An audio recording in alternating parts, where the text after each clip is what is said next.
Why Zahiruddin Babur invade India? Scholars also believe that Rajput ruler Rana Sanga invited Zahiruddin Muhammad Babur to invade India. Rana सांगा ने एक दूत को भेजा बाबर के पास कि आप आइए, आप इब्राहिम लोदी के खिलाफ लड़िए। हेलो गाइस, आज हम लोग एक ऐसे टॉपिक के ऊपर बात करने वाले हैं जिसने मिडीवल इंडिया में 16th सेंचुरी के अंदर इंडियन हिस्ट्री को पूरी तरह से चेंज करके रख दिया था। आज हम लोग बात करने वाले हैं मुगल एम्पायर के बारे में, like how Mughals invade India और why Mughals invade India. Year 1526 Zahiruddin Mohammad Babur ने पहली बार इंडिया पे आक्रमण किया था। बाद से ही मुगल एम्पायर की शुरुआत इंडिया में हुई थी। क्वेश्चन दिमाग में ये आता है कि क्यों बाबर के पहले किसी ने इंडिया पे इन्वेड नहीं किया था, किसी भी मुगल रूलर ने इंडिया पे इन्वेड नहीं किया था। रीज़न ये है कि जब 1398 में तैमूर का इन्वेजन हुआ था तब दिल्ली के किंग मोहम्मद शाह तुगलक वहाँ से भाग गए थे। इसके कारण दिल्ली का थ्रोन काफ़ी वीक हो चुका था। इसी का फ़ायदा उठा के कुछ गवर्नेंस ने, कुछ किंग्स ने अपना free dominions over the region announce कर दिया था। दिल्ली के सेपरेशन के बाद जो फर्स्ट 3 स्टेट्स थे जिसने अपना सेपरेशन अनाउंस किया था वो थे सिंध, मुल्तान और बंगाल। उसके बाद कुछ राजपूत रूलर्स ने भी अपना फ्री ऑक्यूपेशंस डिक्लेयर कर दिया था। तैमूर के इन्वेजन के बाद सैयद डायनेस्टी ने लगभग 25 से 30 साल दिल्ली पे राज किया था।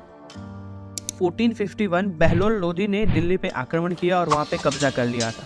इसके बाद ही लोदी डायनेस्टी की शुरुआत होती है। इसके बाद गंगा और यमुना को जीतने के लिए बहलोल शाह लोदी ने पहले जौनपुर पे हमला किया। बहुत ही संघर्ष के बाद उन्होंने जौनपुर को भी अपने अंडर कर लिया था। अपनी मिलिट्री मूवमेंट्स को ईजी करने के लिए और ट्रेड रूट्स को शॉर्ट करने के लिए उन्होंने राजस्थान पे हमला करना शुरू कर दिया था। ये वो सिनारियो था जिसमें राजपूत रूलर्स और बहलोल लोदी आमने सामने आ जाते। उसके बाद कई युद्ध राणा सांगा और बहलोल लोदी के बीच में लड़े जाते हैं। यहाँ पे एक सेकंड का पॉज लेके मैं आप सबको एक चीज़ बताना चाहता हूँ कि जितने भी युद्ध राणा सांगा और बहलोल लोदी के बीच में लड़े गए थे उसका ऐसा कोई डिज़ायरेबल आउटकम्स नहीं आ पा रहा था। तो कुछ स्कॉलर्स का ये भी मानना है कि इसी दौरान राणा सांगा ने बाबर को इन्वाइट किया था दिल्ली पे इन्वेड करने के लिए। कुछ लोगों का ये भी मानना है कि पंजाब के अफगान रूलर्स ने बहलोल शाह लोदी को हराने के लिए बाबर को इन्वाइट किया था दिल्ली पे इन्वेड करने के लिए।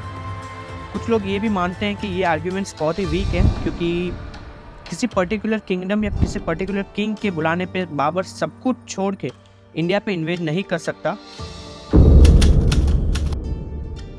रीज़न बताया जाता है बाबर के इंडिया इन्वेजन के ऊपर वो था कि सेंट्रल एशियाज़ में बहुत सारे पॉलिटिकल कन्फ्लिक्ट चल रहे थे जिसके चलते बाबर को सेंट्रल एशिया छोड़ना पड़ता है। इसकी शुरुआत होती है मुगल इन्वेजन की इंडिया पे। बाबर का फर्स्ट इन्वेजन था वो पहले बीरा और सियालकोट पे हुआ था। और आपकी जानकारी के लिए बता दूं कि दोनों फोर्ट्स को इंडिया का ट्विन गेट्स कहा जाता है। यहीं से इंडिया की शुरुआत होती है। बीरा और सियालकोट को जीतने के बाद बाबर लाहौर को भी कैप्चर कर लेता है। बट जैसे ही वो लाहौर से आगे बढ़ता है तभी कांधार में कुछ ऐसे पॉलिटिकल कन्फ्लिक्ट्स हो जाते हैं जिसके कारण बाबर को वापस जाना पड़ता है। बाबर का फर्स्ट इन्वेजन इंडिया पे यहीं तक रुक जाता है। और 2 साल बाद जब बाबर पेशावर में होता है तब दौलत खान लोदी ने, जो कि पंजाब के रूलर थे उस टाइम, उन्होंने अपनी आर्मी सियालकोट और बीरा को कैप्चर करने के लिए भेजी।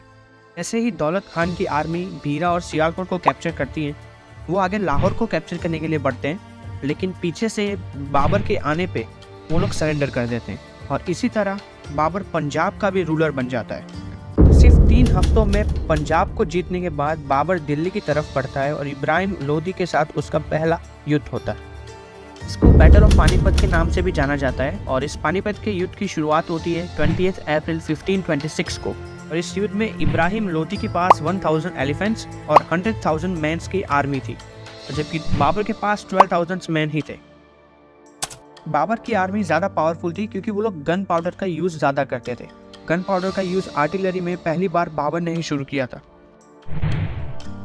और इस युद्ध में बाबर की जीत होती है और बाबर दिल्ली का थ्रोन अपने अंडर कर लेता है। और इस युद्ध के बाद दिल्ली और आगरा तक का एरिया पूरा बाबर के अंडर आ चुका था। इब्राहिम लोदी के ट्रेजर्स ने बाबर की पॉलिटिकल और फाइनेंशियल क्राइसिस को सॉल्व कर दिया था। अब भी 2 बहुत बड़े रूलर बचे थे, राणा सांगा और ईस्टर्न अफगान्स, जिन्होंने बाबर के इंडिया इन्वेजन के सपने को रोक के रखा था। In the the year 1527 Rana Sanga को बाबर ने खानवा के युद्ध में डिफीट कर दिया था। इन द ईयर 1529 बाबर ने नुसरत शाह और अफगान की कंबाइंड आर्मी के साथ युद्ध किया, जिसका कोई ऐसा डिसाइडिंग आउटकम्स नहीं आ पाया था, बट बिहार में बाबर ने एक एग्रीमेंट साइन किया था। उस एग्रीमेंट में बाबर ने ईस्टर्न साइड्स इंडिया की अफगान को सौंप दी थी। इस युद्ध के बाद बाबर को पता चल गया था कि इंडिया का खजाना ही उसकी फाइनेंशियल क्राइसिस को सॉल्व कर सकता है, और इसके बाद ही बाबर ने इंडिया में रुकने का फैसला कर दिया था। और फिर से काबुल में कुछ ऐसे रिवॉल्ट की वजह से बाबर को वापस जाना पड़ता है, बट रास्ते में ही बाबर की डेथ हो जाती है। बाबर के बाद उसके बेटे हुमायूं ने उसकी लेगेसी को कंटिन्यू किया था। तो दोस्तों, यही थी इंडिया पे मुगल इन्वेजन की स्टोरी। अगर आपको ये वीडियो अच्छा लगा हो तो प्लीज़ वीडियो को लाइक कर दीजिए, चैनल को सब्सक्राइब कर दीजिए और अपने व्यूज़ हमें कमेंट में ज़रूर बताइए। फिर से जल्दी मिलेंगे ऐसे कुछ इंटरेस्टिंग टॉपिक्स के साथ। Till then, bye bye.